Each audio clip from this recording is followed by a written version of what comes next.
Chapter 32 The Mire of Dras, Leona. They lunched at Fassaloft, a bustling lakeside village. It was a charming place, set on a rise overlooking the lake. As they ate in the hostel's common room, Eragon listened intently to the gossip and was relieved to hear no rumours of him and Saphira. The trail, now a road, had grown steadily worse over the past 2 days. Wagon wheels and iron-shod hooves had conspired to tear up the ground, making many sections impassable. An increase in travellers forced Saphira to hide during the day and then catch up with Brom and Eragon at night. For days they continued south along Leona Lake's vast shore. Eragon began to wonder if they would ever get around it, so he was heartened when they met men who said that Dras Leona was an easy day's ride ahead of them. Eragon rose early the following morning. His fingers twitched with anticipation at the thought of finally finding the Razak. "The two of you must be careful," said Saphira. "The Razak could have spies watching for travellers that fit your description." "We'll do our best to remain inconspicuous," he assured her. She lowered her head until their eyes met. "Perhaps, but realise that I won't be able to protect you as I did with the Urgles. I will be too far away to come to your aid, nor would I survive long in the narrow streets your kind favour. Follow Brom's lead in this hunt. He is sensible." "I know," he said somberly. "Will you go with Brom to the Varden? Once the Razak are killed, he will want to take you to them. And since Galbatorix will be enraged by the Razak's death, that may be the safest thing for us to do." Eragon rubbed his arms. "I don't want to fight the Empire all the time like the Varden do. Life is more than constant war. There'll be a time to consider it once the Razak are gone." "Don't be too sure," she warned. Then she went to hide herself until night. The road was clogged with farmers taking their goods to market in Dras Leona. Brom and Eragon were forced to slow their horses and wait for wagons that blocked the way. Although they saw smoke in the distance before noon, it was another league before the city was clearly visible. Unlike Tiem, a planned city, Dras Leona was a tangled mess that sprawled next to Leona Lake. Ramshackle buildings sat on crooked streets, and the heart of the city was surrounded by a dirty pale yellow wall of daubed mud.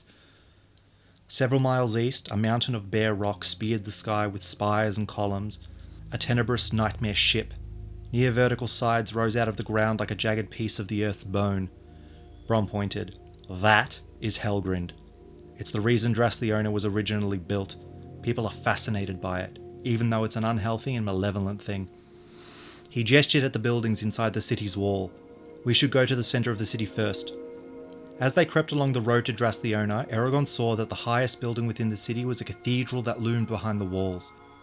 It was strikingly similar to Helgrind, especially when its arches and flanged spires caught the light. "Who do they worship?" he asked. Brom grimaced in distaste.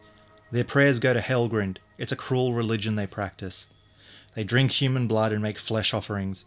Their priests often lack body parts because they believe that the more bone and sinew you give up, the less you're attached to the mortal world. They spend much of their time arguing about which of Helgrind's 3 peaks is the highest and most important, and whether the 4th and lowest should be included in their worship." "That's horrible," said Eragon, shuddering. "Yes," said Brom grimly, "but don't say that to a believer. You'll quickly lose a hand in penance." At Dras Leona's enormous gates, they led the horses through the crush of people. 10 soldiers were stationed on either side of the gates, casually scanning the crowd. Eragon and Brom passed into the city without incident. The houses inside the city were tall and thin to compensate for the lack of space. Those next to the wall were braced against it. Most of the houses hung over the narrow, winding streets, covering the sky so that it was hard to tell if it was night or day. Nearly all the buildings were constructed of the same rough brown wood, which darkened the city even more. The air reeked like a sewer. The streets were filthy. A group of ragged children ran between the houses fighting over scraps of bread. Deformed beggars crouched next to the entrance gates, pleading for money. Their cries for help were like a chorus of the damned. "We don't even treat animals like this," thought Eragon, eyes wide with anger. "I won't stay here," he said, rebelling against the sight. "It gets better farther in," said Brom. "Right now we need to find an inn and form a strategy. Dras Leona can be a dangerous place to even the most cautious. I don't want to remain on the streets any longer than necessary." They forged deeper into Dras Leona, leaving the squalid entrance behind. As they entered wealthier parts of the city, Eragon wondered, how can these people live in ease when the suffering around them is so obvious? They found lodging at the Golden Globe, which was cheap but not decrepit. A narrow bed was crammed against one wall of the room with a rickety table and a basin alongside it. Eragon took one look at the mattress and said, "I'm sleeping on the floor. There are probably enough bed bugs in that thing to eat me alive." "Well, I wouldn't want to deprive them of a meal," said Brom. dropping his bags on the mattress. Eragon set his own on the floor and pulled off his bow. "What now?" he asked. "We find food and beer. After that, sleep. Tomorrow we can start looking for the Razak." Before they left the room, Brom warned, "No matter what happens, make sure that your tongue doesn't loosen. We'll have to leave immediately if we're given away." The inn's food was barely adequate, but its beer was excellent. By the time they stumbled back to the room, Eragon's head was buzzing pleasantly. He unrolled his blankets on the floor and slid under them as Brom tumbled onto the bed. Just before Eragon fell asleep, he contacted Saphira. "We're going to be here for a few days, but this shouldn't take as long as it did at Tiam. When we discover where the Razak are, you might be able to help us get them.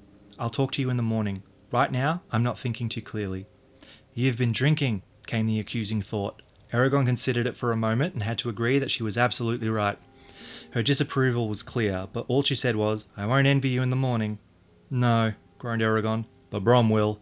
He drank twice as much as I did."